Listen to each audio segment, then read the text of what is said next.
이 밤이 지나면 우리는 아무 일 없었던 것처럼 각자의 일상으로 돌아가겠죠. 알아요. 그러니 제발 지금만이라도 저를 안아주세요. 그 말을 끝내자 방 안의 공기가 달라지는 게 느껴졌어요. 그는 아무 말 없이 제 눈을 깊이 바라보더니 가까이 다가와 손가락으로 제 머리카락을 부드럽게 귀 뒤로 넘겨주었죠. 그 작은 몸짓 하나에도 제 심장은 격렬하게 뛰었어요. 우리는 말없이 서로의 온기를 확인하듯 입술을 포겠어요. 그의 숨결이 깊어질수록 제 몸은 조금씩 힘을 잃어가는 것 같았지만 그는 제 허리를 감싸 안고 천천히 침대 쪽으로 걸음을 옮겼죠. 방은 간접 조명으로 어둑했고 창밖으로 펼쳐진 도시의 불빛만이 고요하게 우리를 감싸고 있었어요. 그의 손이 제 가운 허리끈에 닿았을 때 저는 조용히 눈을 감았고 오랫동안 잊고 지냈던 감각이 되살아나는 것을 느꼈습니다. 제 손도 마치 이끌리듯 그의 셔츠 단추 위로 향했어요. 살같이 닿을 때마다 숨이 얕아지는 것을 느꼈죠. 서로를 느끼는 그 짧고도 긴 순간 속에서 시간은 천천히 하지만 확실하게 흘러갔어요. 그날 밤 저는 누군가의 아내도 엄마도 아닌 그저 한 사람의 여성으로서 분명히 존재하고 있었죠. 하지만 그 순간이 끝난 후 우리가 어디로 향하게 될지는 그때는 아직 아무도 알 수 없었답니다. 여러분, 방금 보신 장면이 63세 여성의 실제 경험이었다면 믿으시겠어요? 놀라실지 모르겠지만 이것은 제가 동해 여행에서 만난 어떤 신사분과의 잊지 못할 경험을 바탕으로 한 이야기예요. 오늘 저는 용기를 내어 이 소중한 이야기를 여러분께 들려드리려 합니다. 이렇게 공개적으로 이야기하기까지 많은 망설임이 있었지만 어쩌면 저와 비슷한 경험을 하신 분들이 있지 않을까? 그리고 만약 그렇다면 조금이라도 서로 공감할 수 있지 않을까 하는 생각에 고민 끝에 털어놓기로 했어요.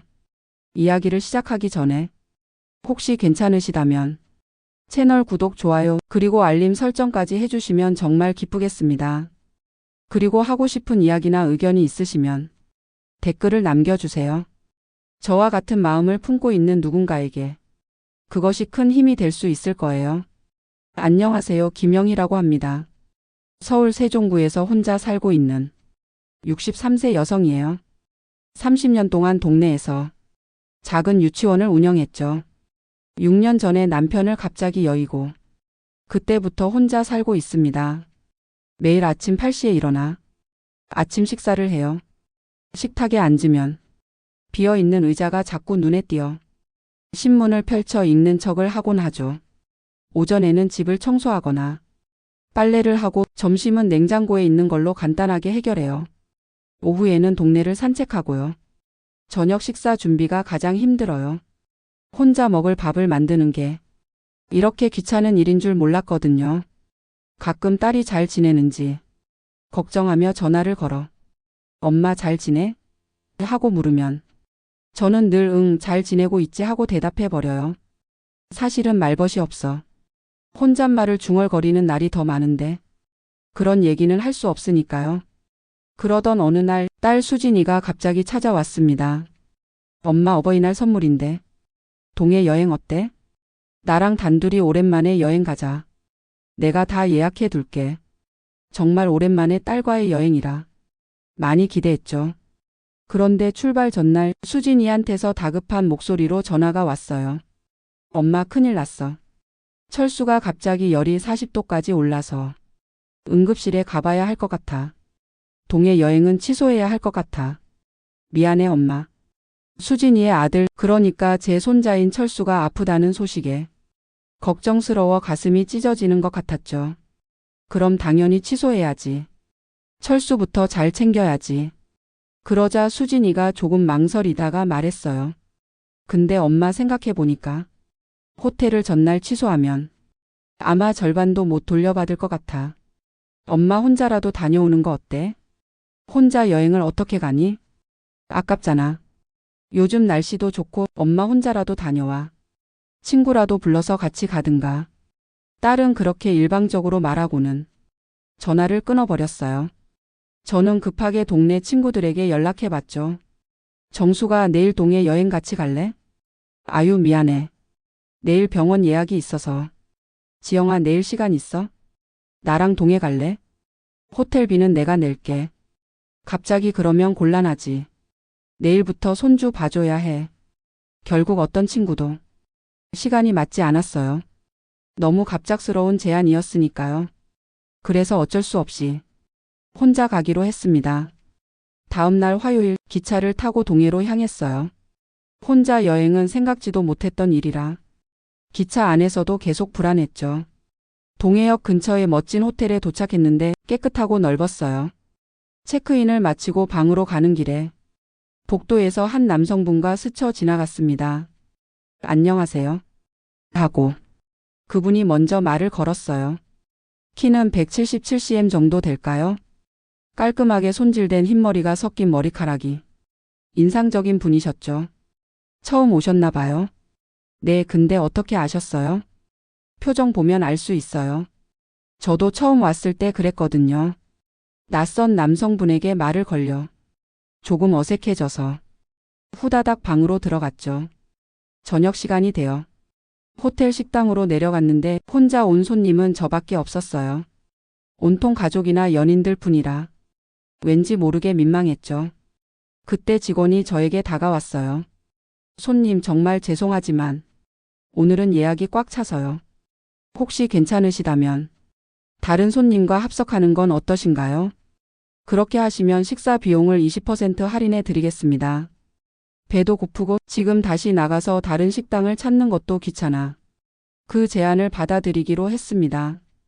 그때 직원이 가리킨 곳을 보니 복도에서 스쳐 지나갔던 그 남성분이 혼자 앉아 계셨죠. 네, 알겠습니다. 그렇게 우리는 같은 테이블에 앉게 되었어요. 또 만났네요. 박민준이라고 합니다. 김영희라고 합니다. 식사를 시작하자 어색한 침묵이 흘렀어요. 그러자 민준 씨가 먼저 말을 꺼냈습니다. 어디서 오셨어요? 저는 서울에서 왔어요. 오, 저도 서울에서 왔어요. 실례지만 어디 사세요? 처음 보는 사람에게 사는 곳까지 물어보는 것이 좀 당황스러웠지만 대답했습니다. 저는 세종구에 살아요. 아, 그러세요? 저는 은평구에 살아요. 그렇게 멀지 않네요. 그곳에는 오래 사셨어요? 네, 세종구에 오래 살았어요. 딸이 연희동 근처에서 작은 빵집을 하고 있어서 가끔 거기로 도와주러 가기도 해요. 저도 모르게 제 이야기를 하고 있었죠. 연희동이요? 저도 거기 자주 가는데 정말 신기하네요. 혹시 예전에 어디선가 스쳐 지나갔을지도 모르겠어요. 그렇게 말하며 그는 활짝 웃었습니다. 그 밝은 웃음에 조금 설렜던 기억이 나네요. 실례지만 전에는 어떤 일을 하셨어요? 유치원을 운영했었습니다. 민준 씨는 은행 지점장으로 일했었대요. 그 순간 왠지 모를 친밀감이 들었죠. 사는 곳도 그리 멀지 않았고 둘 다 사람을 많이 상대하는 일을 했으니까요. 그럼 스트레스도 많았겠네요. 네, 그랬죠. 하지만 영희 씨도 아이들 상대하느라 힘들었을 텐데요. 잠시 침묵이 흐른 뒤 그가 입을 열었습니다. 근데 동해에는 왜 혼자 오셨어요? 남편분은 같이 안 오셨나요? 아, 저는 6년 전에 남편과 사별했고 딸이 여행에 가자고 했는데 손주가 갑자기 아파서 혼자 오게 됐어요. 아, 죄송합니다. 실례되는 걸 여쭤봤네요. 아니에요, 이제는 괜찮아요. 그나저나 민준 씨는 왜 혼자 오셨어요? 사실 저도 아내와 사별한 지 4년 됐어요. 처음에는 정말 힘들어서 살고 싶은 마음도 거의 잃었었죠. 바닷가 여기저기를 여행하면서 조금씩 극복하고 있는 중이었어요. 쓸쓸하게 웃는 그의 표정에 왠지 모르게 가슴 한편이 아파왔어요. 사랑하는 사람을 잃은 그 아픔을 누구보다 잘 알기에 그의 쓸쓸한 표정이 제 가슴에 깊이 박혔습니다. 침묵 후 그가 다시 말을 이었어요. 내일은 어떻게 보내실 계획이세요? 민준 씨가 물었죠. 사실 딸이 계획을 다 세워놔서 저는 어디를 가야 할지 전혀 생각하지 못하고 있었어요. 제가 망설이자 갑자기 그가 말했습니다. 혹시 폐가 되지 않는다면 내일 저와 함께 동해를 구경하지 않으실래요? 저는 신기하게도 거절할 수가 없었어요. 그럴까요? 좋아요. 너무 빨리 대답해 버린 제 모습이 조금 부끄러웠죠. 하지만 민준 씨는 환하게 웃어 주었습니다. 그럼 내일 아침 식사하고 9시에 호텔 로비에서 만날까요? 그렇게 우리는 다음 날 아침 호텔 로비에서 만나기로 약속했어요. 방으로 돌아오는 길조차 신기한 기분이었죠. 오랜만에 누군가와 제대로 대화한 것 같아 기분이 들떴습니다. 다음 날 아침 저는 샤워를 하고 정성껏 옷을 고르고 꼼꼼하게 화장수와 로션을 바르고 오랜만에 공들여 화장까지 했어요. 한참을 화장대 앞에서 열심히 단장하고 있는 제 모습에 문득 정신이 번쩍 들었죠. 내가 왜 이렇게 신경 쓰고 있지? 그리고 서둘러 준비를 마치고 아래층으로 내려갔습니다. 호텔 아침 식당에서 민준 씨를 발견하자 그는 환한 미소로 저를 맞아주었고 마음이 따뜻해졌습니다. 어젯밤은 잘 주무셨어요? 네, 오랜만에 파도 소리를 들으면서 자니 기분이 참 좋았어요. 영희 씨는요? 저도 그랬습니다. 혼자 온 손님들끼리 자연스럽게 같은 테이블에 앉았어요. 오늘은 참 화사하시네요. 마치 소녀 같아요. 민준 씨의 그 한마디에 얼굴이 화끈 달아올랐죠. 아침을 어떻게 먹었는지 기억도 안 날 만큼 심장이 두근거렸습니다. 오늘은 섬에 가보는 게 어떨까요? 어머, 그 유명한 섬이요? 좋아요. 제가 환하게 웃으며 대답하자 민준 씨도 온화하게 웃어주었어요. 서둘러 아침 식사를 마치고 방에 돌아와 다시 단장을 한 뒤 로비에서 민준 씨와 합류했습니다. 저를 기다리며 서 있는 그의 뒷모습을 보는데 왠지 모르게 마음이 설렜죠. 나 왜 이러지? 왜 이렇게 긴장하는 거야? 스스로에게 되물으며 마음을 가라앉혔습니다. 섬에 가기 전에 동해 해안가를 산책했어요. 바다가 정말 예쁘네요. 사진 찍어 드릴까요? 민준 씨가 제안했죠. 그럼 민준 씨 사진도 제가 찍어 드릴게요. 서로의 사진을 찍어주면서 자연스럽게 거리가 가까워졌어요. 그때 지나가던 젊은 연인들이 우리 둘을 보며 말했습니다. 두 분 정말 잘 어울리세요. 같이 찍어 드릴까요? 저는 부끄러워 대답을 못했지만 민준 씨가 고맙습니다. 부탁해요. 하고 아주 신사답게 말했죠. 정중하게 허리를 숙여 스마트폰을 건네는 그는 정말 든든하고 멋진 분이었어요. 우리는 조금 어색하게 나란히 서서 사진을 찍었습니다. 영애 씨, 여기서 바다를 보고 있으니 마음이 깨끗해지는 것 같네요. 저도 그래요. 집에 있을 때는 숨 막히는 것 같았는데 여기에 오니까 다른 사람이 된 것 같아요. 바람이 불어와 제 머리카락이 흐트러지자 민준 씨가 조용히 다가와 정리해 주었어요. 죄송해요. 아니에요, 괜찮습니다. 오후에는 배를 타고 섬으로 건너갔어요. 유람선을 타고 섬 한 바퀴를 돌고 둘이 나란히 앉아 창밖의 바다 풍경을 바라보았습니다. 창문으로 불어오는 바닷바람을 느끼며 바다를 바라보고 있으니 가슴이 벅차올라 자연스럽게 미소가 지어졌죠. 섬이 정말 아름답네요. 네, 그렇네요. 영애 씨처럼 아주 아름다워요. 그의 갑작스러운 말에 제 얼굴은 새빨개졌습니다. 정말 무슨 말을 그렇게 하세요? 진심이에요. 영애 씨는 이 아름다운 풍경화처럼 아름답고 고고하세요. 이런 칭찬을 들은 게 언제였더라 싶었죠. 가슴이 쿵쾅거려 어떻게 반응해야 할지 몰랐어요. 저녁 시간이 되자 그가 제안했습니다. 골목 시장 같은 곳에 가보는 건 어떠세요? 어머, 거긴 젊은 사람들이 가는 곳이잖아요. 괜찮아요. 그런 거 신경 쓰지 말아요. 우리는 동해에서 젊은 사람들이 자주 찾는다는 활기 넘치는 골목으로 갔습니다.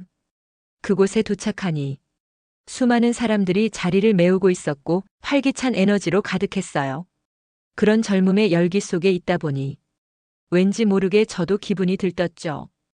회는 어떠세요? 아주 좋아해요. 민준 씨도 좋아하시나 봐요? 네, 특히 동해는 유명하잖아요.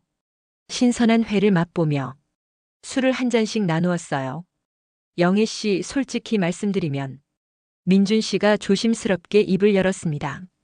아내를 잃고 나서 이렇게 편안한 기분을 느껴본 건 처음이에요. 영애 씨와 함께 있으면 외롭지 않아요. 제 마음도 같았습니다. 저도요, 민준 씨. 민준 씨와 이야기하다 보면 시간 가는 줄 모르겠어요. 이런 기분은 언제 느껴봤나 싶네요. 식사 후 둘이서 케이블카를 탔어요. 밤이 되자 동해의 불빛이 바다 위로 반사되어 정말 아름다웠습니다. 와, 이게 동해의 야경이구나. 제가 감탄하며 소리를 내자 민준 씨가 말했어요. 영희 씨, 동해와 관련된 노래 아세요? 네, 유명한 노래가 있죠. 그러자 갑자기 민준 씨가 스마트폰을 꺼내 그 노래를 틀기 시작했습니다.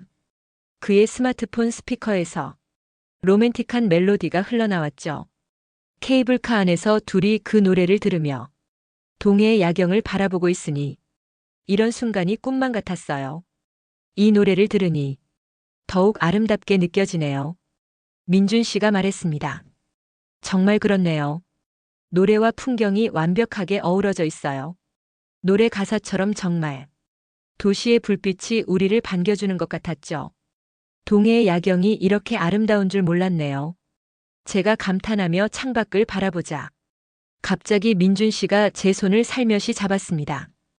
영애 씨와 함께 보고 있으니 저에게는 세상에서 가장 아름다운 풍경이에요. 민준 씨의 목소리가 떨리고 있었죠. 그 순간 제 심장이 두근거렸어요. 이런 감정을 느낀 건 정말 오랜만의 일이었죠. 민준 씨.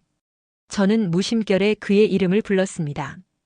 케이블카 안에 둘만의 시간, 동해의 야경과 함께 흐르는 음악, 그리고 우리 두 사람. 모든 것이 한 편의 영화 같았죠. 민준 씨가 제 얼굴을 바라보며 말했어요. 영애 씨, 이런 말씀을 드려도 될지 모르겠네요. 영애 씨를 만나고 나서 제 마음이 다시 움직이기 시작했습니다. 너무 짧은 시간이라 제가 이상하게 보일 수도 있겠지만 그래도 괜찮습니다. 그의 갑작스러운 고백에 제 심장은 터질 것 같았어요. 당황스럽기도 했지만 동시에 벅찬 감동과 행복이 밀려왔죠. 그의 체면 따위는 내팽개친 듯한 진심 어린 고백에 눈물이 날 것 같았습니다. 케이블카에서 내려 호텔로 돌아오는 길에 해안가를 걸었어요. 내일이 마지막 날이네요. 민준 씨가 아쉬운 듯 말했습니다. 정말 시간이 빨리 가네요. 이런 여행은 처음이에요. 저도요. 영애 씨와 함께였기에 더 특별했던 것 같습니다. 저는 용기를 내어 그에게 먼저 말했어요. 민준 씨, 내일도 우리 함께 보내요. 그러자 그의 눈이 반짝였습니다. 그럼요. 내일 멋진 마지막 날을 만들어요. 네, 그렇게 해요. 내일 아침 식사할 때 계획을 세울까요? 좋아요. 그러고 보니 동해에 새로운 놀이공원이 생겼대요. 거기 관람차가 유명하대요. 놀이공원이요? 네, 큰 관람차가 있대요. 멀리 바다까지 다 보인다고 해요. 내일 꼭 그거 타봐요. 마치 아이처럼 들뜬 모습으로 그는 즐겁게 이야기했어요. 방으로 돌아와서도 민준 씨와 함께 보냈던 시간이 머릿속을 맴돌았죠. 이런 기분을 느낀 것은 정말 오랜만의 일이었습니다. 가볍게 샤워를 하고 가운을 걸친 뒤 거울 앞에 서니 심장이 두근거리고 있는 게 느껴졌어요. 그의 미소, 그의 목소리, 그리고 신중한 말투와 몸짓 하나하나가 여전히 제 마음을 설레게 하고 있었죠. 그리고 그의 고백. 그 순간에는 다 표현하지 못했지만 저 또한 이 짧은 시간 동안 그에게 완전히 빠져들었다는 것을 인정할 수밖에 없었습니다. 냉장고에서 생수를 꺼내 한 모금 마시고 그를 생각하며 거울을 바라보고 있던 바로 그때였어요. 갑자기 조용하게 문을 두드리는 소리가 들렸죠. 영애 씨, 저예요. 민준입니다. 그 순간 심장이 또 한 번 크게 뛰었어요. 문을 열자 복도 불빛에 비친 민준 씨의 얼굴이 긴장한 듯 희미하게 떨리는 것 같았습니다. 그의 눈빛에는 말로 설명할 수 없는 따뜻함과 망설임이 동시에 담겨 있었죠. 잠깐만 얼굴이 보고 싶어서요. 혹시 괜찮으시면. 그가 그렇게 말하자 저는 저도 모르게 고개를 끄덕였습니다. 그가 방 안으로 들어오고 문이 닫히는 순간 공기마저도 달라진 것 같았어요. 저는 입고 있던 가운이 여밈을 조금 더 단단히 여몄지만 뭐랄까 부끄러움은 있었지만 다른 생각은 할 수 없었습니다. 두 사람 사이에 흐르는 어색한 정적을 깬 것은 민준 씨의 낮은 목소리였어요. 오늘은 정말 꿈 같은 하루였어요. 근데 이상하네요. 오늘 밤 이대로 헤어지고 싶지 않아요. 그 말에 저는 숨을 멈추고 손에 들고 있던 물병을 테이블 위에 조용히 내려놓았어요. 그는 제 앞에 서서 한 발짝 더 조심스럽게 다가왔습니다. 두 사람의 시선이 마주치는 순간 이제 어떤 말도 필요하지 않았죠. 그가 천천히 제 손을 잡았습니다. 그 손길은 조심스러웠지만 따뜻하고 진심이 담겨 있었어요. 그가 제 어깨에 손을 얹고 낮은 목소리로 속삭였습니다. 이 밤이 지나면 우리는 아무 일 없었던 것처럼 각자의 일상으로 돌아가겠죠. 하지만 저의 마음이 너무 커져버렸습니다. 지금 저를 받아주시겠어요? 그 순간 그의 뜨거운 눈빛에 제 마음속 망설임이 천천히 녹아내리는 것을 느꼈죠. 저는 입술을 꼭 깨물고 한동안 침묵한 뒤 말했어요. 네, 저를 안아주세요. 제가 이런 말을 하다니 태어나서 처음 하는 말이었죠. 마치 무언가에 홀린 듯 그렇게 대답하고 있었어요. 하지만 그 순간 저는 망설이지 않았습니다. 그리고 후회하고 싶지도 않았죠. 그는 대답하지 않았지만 그 눈빛이 모든 것을 말해주고 있었어요. 그의 입술이 제 입술에 살며시 닿았고 우리는 천천히 하지만 뜨겁게 서로를 끌어안았습니다.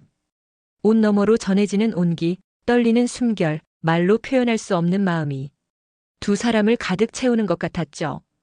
그날 밤 우리는 그저 서로의 감정 속에 녹아들었습니다. 그는 부드럽고도 조심스러운 손길로 제 가운의 허리끈을 풀었고 그 순간 심장이 멈춰버릴 것 같았어요. 그의 품 안에서 저는 다시 한 사람의 여성으로 돌아와 있었습니다. 그 순간만은 세상의 어떤 것도 두렵지 않았죠. 마치 풋풋한 연인들처럼 아니면 신혼부부처럼 우리는 그 밤을 소중하게 보냈어요. 방은 조용한 열기로 가득 찼고 우리들의 숨소리만이 가끔씩 정적을 깼습니다. 이 밤이 끝나더라도 이 가슴에 남는 따뜻한 떨림만은 내 기억에 오래 남을 거야. 그런 행복감과 설렘이 우리를 부드럽게 감싸 안고 있었죠. 그 후 그가 팔베개를 해주었고 저는 그의 팔에 기대어 그의 얼굴을 바라보았어요. 온화한 미소를 띠고 저를 내려다보던 그는 말했습니다. 영애 씨, 정말 고마워요. 이런 믿을 수 없을 만큼 멋진 경험을 하게 해줘서요. 저도 마찬가지예요. 다시는 이런 기분을 느끼지 못할 줄 알았거든요. 사실 처음 만났을 때부터 영애 씨가 제 눈에 들어왔다고 하면 믿으시겠어요? 정말요? 저는 마치 20대 시절로 돌아간 것처럼 까르르 웃어버렸죠. 그는 사랑스럽게 저를 내려다보며 말했어요. 영애 씨, 이대로 같이 잠들고 싶지만 거기까지는 바라지 않아요. 혹시 영애 씨가 괜찮으시다면 저는 제 방으로 돌아가겠습니다. 저는 조금 당황했지만 그 순간 정신이 드는 것 같았어요. 서로 젊지도 않은데 내일의 마지막 날을 활기차게 보내려면 각자 편안하게 쉬는 것이 좋겠다는 생각이 들었죠. 민준 씨도 피곤하실 텐데 걱정이에요. 그럼 우리는 각자 푹 쉬고 내일 아침 식당에서 8시에 만나요. 민준 씨는 아쉬운 듯 천천히 침대에서 일어나 서둘러 옷을 정리하고 자신의 방으로 돌아갔습니다. 그때 시간이 12시를 조금 넘겼을까요? 저는 오랜만에 정말 가슴 뛰는 행복감을 느끼며 깊은 잠에 빠져들었어요. 그런데 새벽 6시쯤 갑자기 휴대전화가 요란하게 울렸습니다. 딸 수진이에게서 걸려온 전화였어요. 엄마, 큰일 났어. 잠에서 깨어 허둥지둥 전화를 받았습니다. 왜 그래, 무슨 일이야?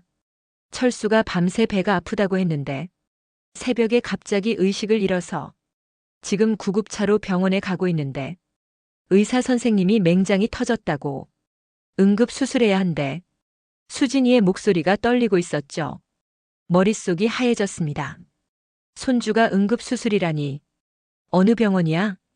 서울에 있는 대학병원이야. 엄마, 나 무서워. 빨리 와줘. 지금 바로 갈게. 엄마, 기차표 내가 예약할게. 6시 45분 동해역 출발편이 있어. 서둘러 준비해서 택시 타면 간신히 맞출 수 있을 거야. 저는 다른 것을 생각할 틈도 없이 급하게 짐을 챙겼습니다.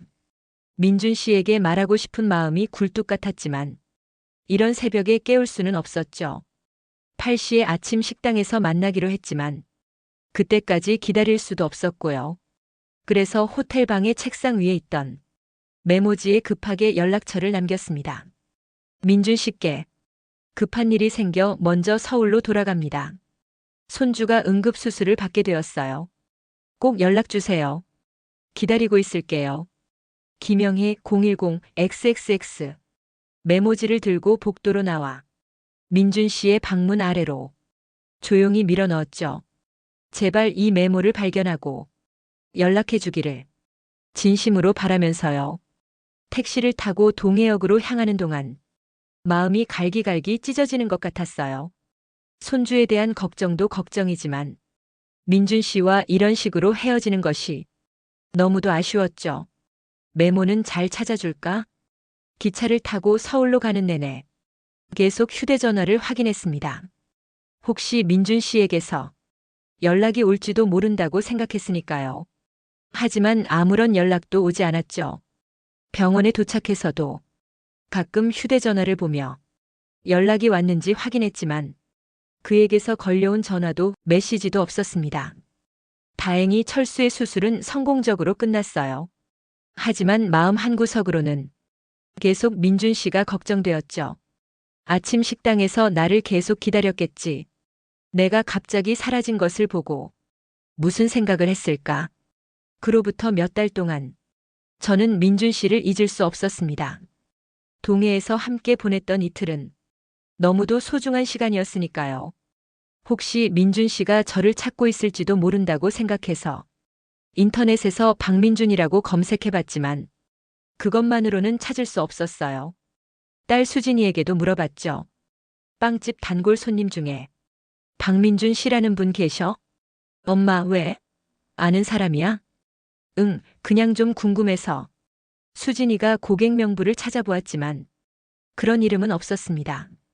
매일 아침 일어나면 혹시 민준 씨에게서 연락이 와 있지 않을까? 휴대전화를 확인했어요. 화면에 메시지나 부재중 전화가 없는지 애틋한 마음으로 확인했죠. 하지만 매번 실망만 할 뿐이었습니다. 아무것도 표시되지 않는 화면을 보면 마음이 허전했어요. 처음 한 달은 그래도 괜찮다고 생각했습니다. 민준 씨도 바쁘시겠지. 나를 찾는 중일 거야. 하고요. 하지만 2달째에 접어들자 불안감이 커지기 시작했어요. 혹시 나한테 정이 떨어졌나? 갑자기 사라진 내 행동이 무례하다고 생각해서 화가 났나? 그날 밤의 일은 그저 하룻밤의 일로 치부되어 버린 건가? 그분에게는 이제 아무 의미도 없는 일이 되어버린 걸까? 밤에 침대에 누우면 동해에서의 나날들이 생생하게 떠올랐어요. 케이블카에서 제 손을 잡아주던 온기. 영애 씨를 만나고 나서 제 마음이 다시 움직이기 시작했습니다라고 진심으로 고백했던 그 말. 모든 것이 꿈이었나 싶을 만큼 아득하게 느껴졌죠. 3달이 지나갈 무렵에는 정말 견디기 힘들었습니다. 어느 날 참지 못하고 동해 호텔에 직접 전화했어요. 5월에 그곳에 묵었던 박민준이라는 고객의 연락처를 알려주실 수 있을까요? 하지만 호텔 측에서는 죄송하지만 개인정보 보호를 위해 알려드릴 수 없습니다라고만 대답했죠. 딸 수진이가 제 모습이 이상하다는 것을 알아챈 것 같았습니다. 엄마, 요즘 왜 그래? 한숨만 쉬고 아무것도 아니야. 하지만 마음속은 답답함으로 가득했어요. 민준 씨는 정말 나를 잊어버린 걸까? 4달, 5달이 지날 무렵에는 이미 포기하기 시작했습니다. 아마도 민준 씨에게 저와의 만남은 그저 여행지에서의 추억 정도였겠죠. 저 혼자만 너무 큰 의미를 부여했던 건 아닐까 싶었죠. 63살이나 되어서 무슨 기대를 했던 걸까요? 어느 날 딸의 빵집에 가서 조금 도와주다가 손님이 끊겨서 멍하니 앉아 있는데 딸이 다가와 물었습니다. 엄마, 아무래도 이상해. 요즘 정말 왜 그래? 무슨 일이 있었던 거야? 엄마한테도 얘기해봐. 그러다 엄마 병이라도 나겠어. 걱정하는 딸의 얼굴을 바라보다가 저는 결국 참지 못하고 눈물을 쏟아냈습니다. 수진아, 엄마가 동해에서 어떤 분을 만났어? 응? 그게 무슨 말이야? 박민준 씨라는 분인데 정말 멋진 분이었어.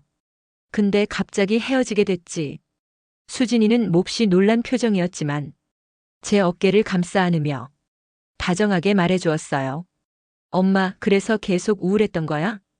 연락처도 못 물어보고 헤어져서 찾을 방법도 없고 많이 힘들었겠구나.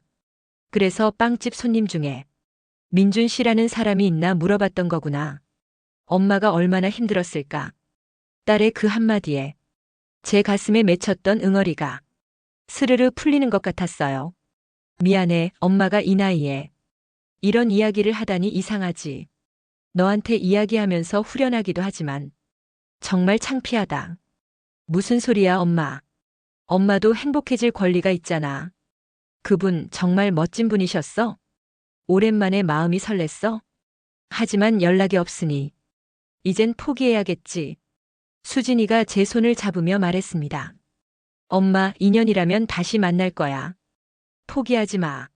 엄마, 내가 엄마 응원할게. 그 일이 있은 후 저는 너무 힘들 때마다 수진이에게 그분 이야기를 하곤 했어요. 그때마다 수진이는 인연이 있다면 꼭 다시 만날 거야 하며 저를 위로해 주었습니다. 정말 고마웠죠. 가끔 길에서 민준 씨와 비슷한 뒷모습을 보면 가슴이 덜컥 내려앉기도 했어요. 혹시? 하는 생각에 뒤쫓아가 보기도 했지만 항상 다른 사람이었죠.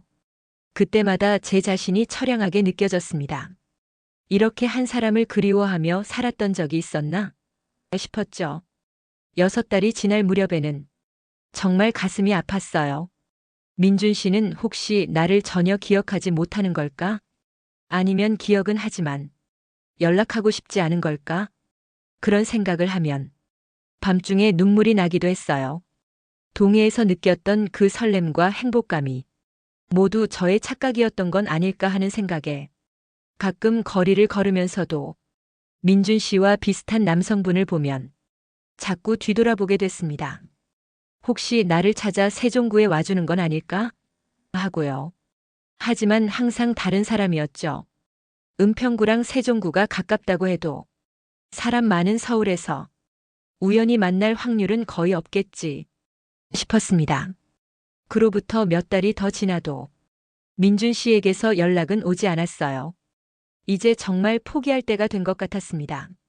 아름다운 추억으로만 마음속에 간직하며 살아가야겠다고 생각했죠. 그러던 어느 날 딸 수진이에게 전화가 왔어요. 엄마, 우리 빵집에서 아르바이트 할 사람 찾고 있는데 혹시 관심 있어? 아르바이트? 응, 요즘 손님들이 많아져서 도와줄 사람이 필요해. 특히 오후 시간에는 어르신 손님이 많아서 엄마가 있어주면 좋을 것 같다고 생각했지. 엄마 전에도 가끔 도와줬잖아. 월급도 제대로 줄게. 처음에는 망설였습니다. 하지만 집에만 있자니 답답하기도 하고 용돈벌이도 될 것 같아. 시작하기로 했죠.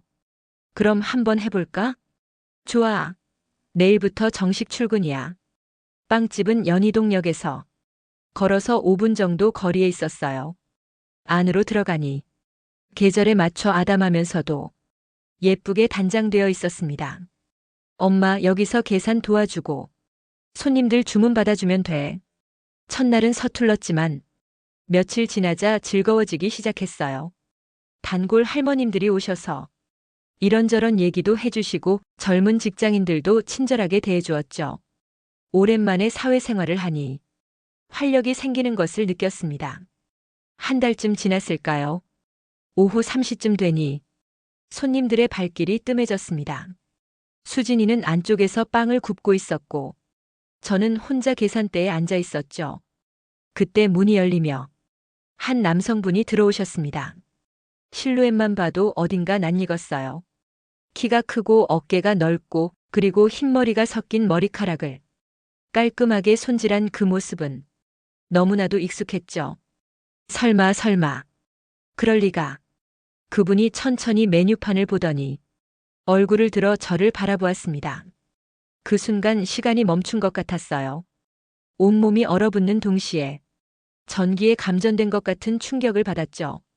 심장이 터질 듯 격렬하게 고동치고 있었습니다. 오랜 시간 애타게 그리워했던 바로 그 얼굴이었어요. 꿈속에서도 셀 수 없이 보았던 바로 그 모습이었죠. 동해의 케이블카에서 제 손을 잡고 영애 씨를 만나고 나서 제 마음이 다시 움직이기 시작했습니다라고 고백했던 바로 그분, 민준 씨였어요. 영애 씨? 민준 씨의 목소리도 떨리고 있었습니다. 믿을 수 없다는 표정으로 저를 바라보았죠. 민준 씨. 제 목소리도 제대로 나오지 않았습니다. 꿈인가 싶어 눈을 깜빡여 봤지만 분명 민준 씨가 거기에 서 있었어요. 눈물이 주르륵 흘러내렸습니다. 민준 씨가 한 걸음 또 한 걸음 제게 다가왔어요. 정말 영애 씨 맞으시죠? 저 지금 꿈꾸는 거 아니죠? 그의 눈에도 눈물이 고여 있었습니다. 네, 맞아요. 정말 민준 씨 맞으세요? 제가 일어서려 하자 다리에 힘이 풀려 휘청거렸어요. 너무 갑작스러운 일이라 현실감이 없었죠. 영애 씨. 정말 영애 씨구나. 민준 씨가 제 손을 조용히 잡았습니다. 동해에서 느꼈던 것과 똑같은 따뜻한 손이었죠. 정말 제가 미쳤었나 봐요. 6개월 넘게 영희 씨를 찾아다녔어요. 저도요. 저도 민준 씨를 계속 생각하고 있었어요. 더 이상 눈물을 참을 수 없었죠. 그동안 쌓아왔던 그리움과 애틋함이 한꺼번에 쏟아져 나왔습니다. 울지 마세요. 이제 만났잖아요. 우리 다시 만났잖아요. 민준 씨가 제 손을 굳게 잡으며 위로해 주었어요. 영애 씨, 여기는 어떻게? 대체 어떻게 된 일이에요? 딸이 여기 사장님이에요. 한 달 전부터 여기서 아르바이트를 시작했어요. 제가 눈물을 닦으며 대답했죠. 민준 씨는 어떻게 이 장소를? 영애 씨가 세종구에 사신다고 해서 이 근처를 매일매일 돌아다녔어요. 혹시나 만날 수 있을지도 모른다고 생각해서요. 민준 씨의 목소리가 떨리고 있었습니다. 정말요? 저를 찾아서 매일. 네, 하루도 거르지 않고요. 친구들은 제가 미쳤다고 했죠. 어디 사는지도 모르는 사람을 어떻게 찾냐고요. 저도 마찬가지였어요. 은평구에 사신다는 것밖에 몰랐으니까요. 그 말을 듣고 또 눈물이 났습니다. 저를 그렇게까지 찾아주셨다니. 저도 민준 씨 생각만 했어요. 동해에서의 시간이 너무 소중했거든요. 저도요, 영애 씨. 영애 씨와 함께했던 이틀은 제 인생에서 가장 행복한 시간이었어요. 정말 다시 만나게 되었네요. 네, 이제는 절대 놓지 않을 겁니다. 민준 씨가 진지한 표정으로 말했습니다. 영애 씨, 이제는 정말 자주 만나요. 매일 만나요. 저도 그러고 싶어요. 제가 대답하자 민준 씨는 환한 미소를 지었습니다. 그럼 내일부터 매일 빵집에 와도 될까요? 그럼요. 수진이도 좋아할 거예요. 그날부터 민준 씨는 정말 매일 빵집에 찾아왔습니다. 오후 3시쯤 되면 어김없이 나타나 커피 한 잔을 시켜놓고 때로는 손님들에게 친절하게 빵을 권하기도 하면서 제가 퇴근할 때까지 기다려주었죠. 그리고 함께 동네를 산책하거나 근처 카페에서 차를 마시며 이야기를 나누었습니다. 영애 씨, 여행 다녀온 후에는 어떻게 지내셨어요? 민준 씨 생각만 했어요. 정말 힘들었죠. 저도요. 친구들은 제정신이냐고 했어요. 어디 사는지도 모르는 사람을 어떻게 찾냐고요. 저도 그랬습니다. 은평구에 사신다는 것만 알고 있었으니까요. 일주일이 지나고 한 달이 지나면서 우리의 관계는 자연스럽게 깊어졌습니다. 민준 씨는 정말 신사적이고 배려심이 깊은 분이었어요. 제가 힘들어하는 것 같으면 먼저 알아차리고 위로해 주었고, 사소한 일에도 늘 감사하다는 말을 해주셨죠. 영애 씨, 우리 이제 정식으로 사귀는 사이라고 해도 될까요? 어느 날 민준 씨가 조심스럽게 물었습니다. 제 나이 63세에 이런 말을 듣게 될 줄이야. 얼굴이 빨개졌어요. 네, 저도 그렇게 생각하고 있었어요. 정말요? 그럼 이제 우리 아이들에게도 소개해야겠네요. 벌써요? 너무 빠른 거 아닐까요? 아니에요. 수진 씨는 벌써 저를 마음에 들어 하는 것 같던데요. 괜찮을 거예요. 민준 씨의 아들들도 만났어요. 큰아들은 처음에는 놀란 표정이었지만 금세 아버지가 행복하시면 저희도 기쁨이다라고 말해주었죠. 둘째 아들은 미국에서 영상통화로 인사했는데 아버지 좋은 분 만나서 정말 잘 됐어요 하고 축복해 주었습니다. 수진이도 민준 씨를 정말 좋아했어요. 엄마, 민준 씨 정말 좋은 분인 것 같아. 엄마를 진심으로 소중하게 생각하는 게 느껴져. 응, 엄마를 보는 눈이 다르잖아. 정말 사랑스럽게 보고 계시더라. 그렇게 몇 달이 흐른 뒤 민준 씨가 제안했습니다. 영희 씨, 우리 처음 만났던 동해에 다시 한번 가보는 건 어떨까요? 정말요? 네, 1년 전 그곳에서 시작된 우리 이야기를 기념하고 싶어서요. 그리고 그때 못 갔던 곳이 있잖아요. 어디요? 동해 놀이공원의 관람차요. 마지막 날 아침 식사 후 같이 가기로 약속했는데 민준 씨의 목소리에 그리움이 묻어 있었습니다. 맞다, 그랬었네요. 관람차도 타기로 약속했는데 못 갔었죠. 이번에는 꼭 가요. 그때 지키지 못했던 약속을 지키고 싶어요. 민준 씨가 제 손을 잡으며 말했습니다. 네, 그렇게 해요. 정말 기대되네요.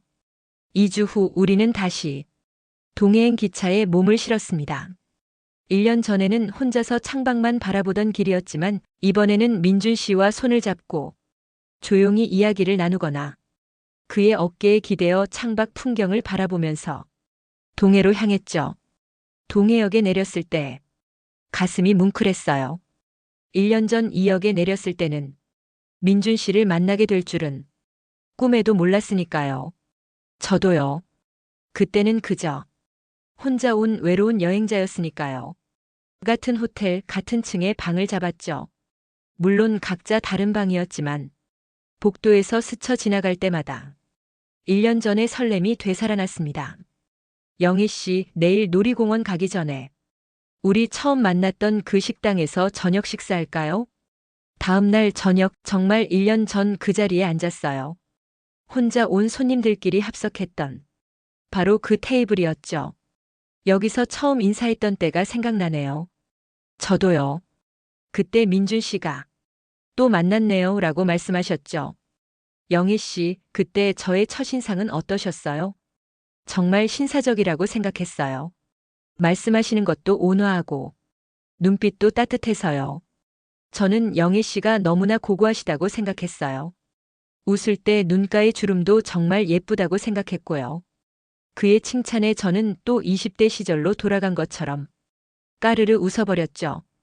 다음 날 아침 동해의 새로운 놀이공원으로 향했습니다. 놀이공원 내의 아름다운 정원을 산책하며 멋진 풍경을 만끽했죠. 와, 정말 예쁘네요. 1년 전에 왔더라면 더 좋았을 텐데요. 민준 씨가 아쉬운 듯 말했습니다. 아니에요. 지금이 훨씬 더 좋아요. 이렇게 서로의 소중함을 알고 나서 오니 더 의미가 있잖아요. 제가 민준 씨의 팔에 살며시 제 팔을 감자 그가 활짝 웃었습니다. 그렇네요. 그렇게 말해주니 더 특별하게 느껴집니다.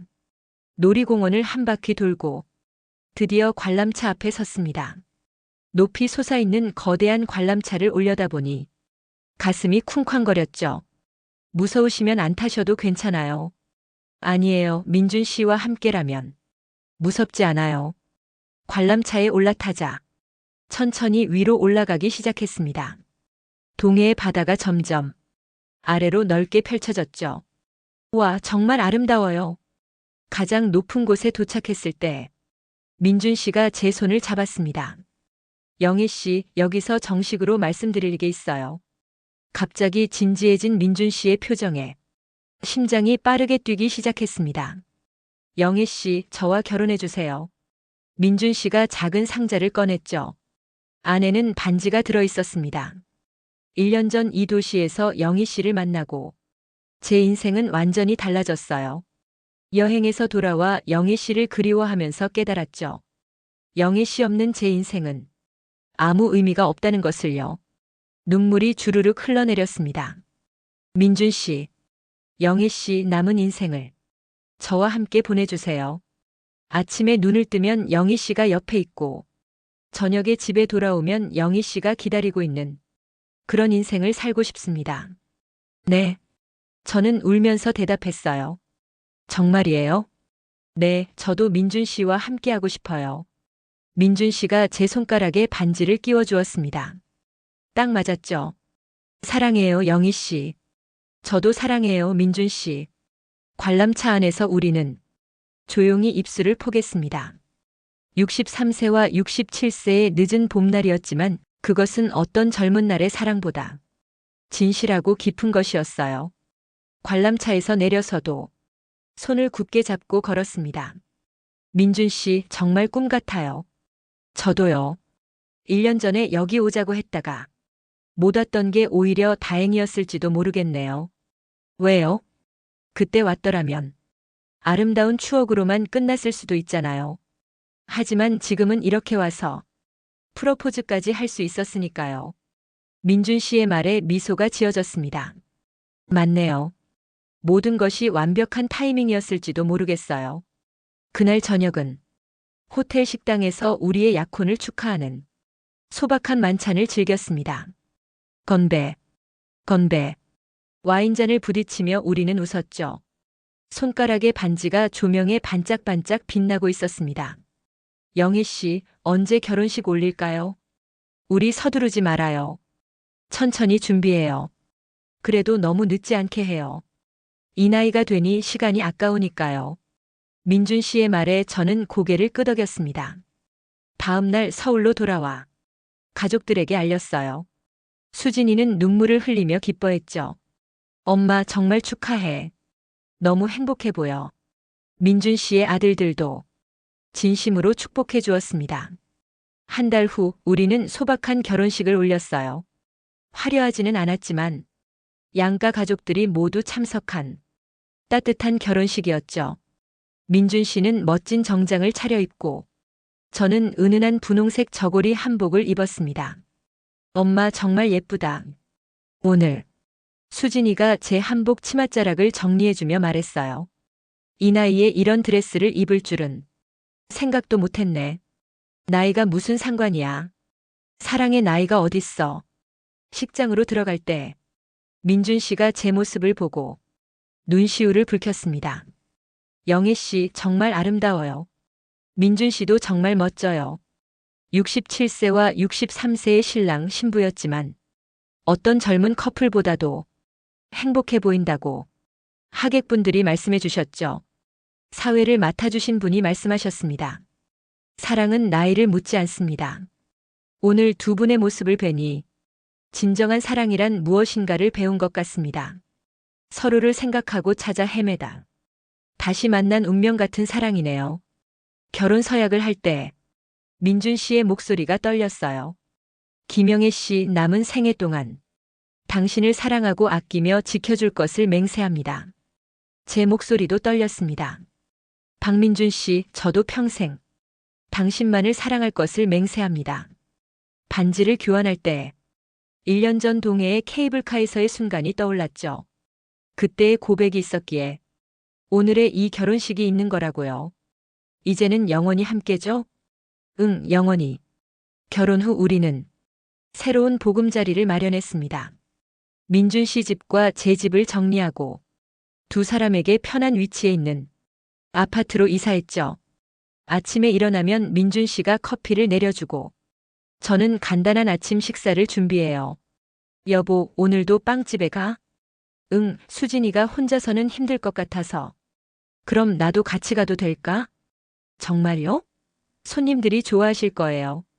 그렇게 민준 씨도 빵집에서 일하게 되었습니다. 저는 계산과 주문을, 민준 씨는 무거운 물건을 나르거나 청소를 하는 것을 도와주고 있죠.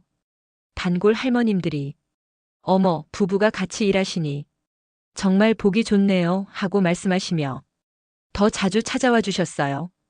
오후가 되면 함께 동네를 산책합니다. 손을 굳게 잡고 걸으며 하루 동안 있었던 일들을 이야기하죠. 여보, 행복해? 응, 정말 행복해. 당신은? 나도. 이렇게 행복해질 줄은 정말 몰랐어. 벤치에 앉아 저녁노를 바라보며 민준 씨가 말했습니다. 전 아내를 잃고 나서 다시는 이런 감정을 품지 못할 거라고 생각했었거든. 저도 그랬어요. 남편이 죽고 나서 혼자 살아가는 게 당연하다고 생각했었으니까요. 하지만 동해에서 당신을 만나고 내 인생은 완전히 바뀌었어. 결혼 1주년 후 기념일 식당에서 식사를 하며 우리는 이야기를 나누었어요. 여보, 1년 전에 프로포즈 했던 거 기억해? 물론 기억하지. 그때 얼마나 감동했는데. 저도 너무 설렜어요. 혹시 거절하면 어쩌나 하고. 거절할 리가 있나. 그때 벌써 당신에게 완전히 빠져 있었는데. 그의 눈에 눈물이 글썽였습니다. 사랑해요, 당신. 나도 사랑해, 당신. 지금 우리는 결혼한 지 2년이 되었어요. 매일 아침 민준 씨와 함께 일어나고, 함께 아침 식사를 하고, 함께 빵집에서 일하고, 함께 산책하고, 함께 잠이 듭니다. 평범한 나날이지만 그 안에 사랑이 가득하죠. 가끔 수진이가 말해요. 엄마 정말 좋은 분 만난 것 같아. 엄마가 이렇게 행복해하는 모습, 아빠가 돌아가신 뒤로 처음 봐. 민준 씨의 아들들도 아버지가 정말 달라지셨다며 기뻐해주고 있습니다. 오늘도 민준 씨와 함께 동네 공원을 산책했어요. 저녁노를 바라보며 문득 생각했죠. 만약 그때 동해 여행을 가지 않았더라면, 만약 수진이가 빵집을 하고 있지 않았더라면, 만약 민준 씨가 매일 나를 찾아다니지 않았더라면, 우리는 만나지 못했을 거예요. 모든 것이 운명이었다고 생각합니다. 60대에 찾아온 늦은 봄이었지만, 그것은 어떤 사랑보다도 소중하고 깊은 것이었습니다. 나이를 먹어도 새로운 시작은 가능하고, 사랑에는 나이가 없다는 것을 우리가 증명한 건 아닐까요? 혹시 여러분 중에도 혼자 계신 분이 있나요? 누군가 곁에 있었으면 좋겠다는 마음이 있는데도 왠지 쑥스러워서 표현하지 못하고 혼자 고민하고 계시지는 않나요? 만약 그렇다면 자신을 가장 먼저 생각해 주세요. 여러분의 인생은 여러분의 것이에요. 여러분의 삶을 사랑으로 채우고 싶다는 마음이 있다면 언제든지 새로운 사랑, 새로운 시작은 가능합니다. 마음의 문을 열고 기다려보세요. 분명 여러분에게도 아름다운 만남이 찾아올 거예요. 주변의 시선을 의식하며 자신의 행복을 희생하지 마세요. 오늘 용기 내어 이야기한 저의 이야기를 끝까지 들어주셔서 정말 감사합니다. 여러분에게도 아름다운 사랑이 찾아오기를 진심으로 바랍니다. 항상 건강하고 행복하세요. 시청해주셔서 감사합니다.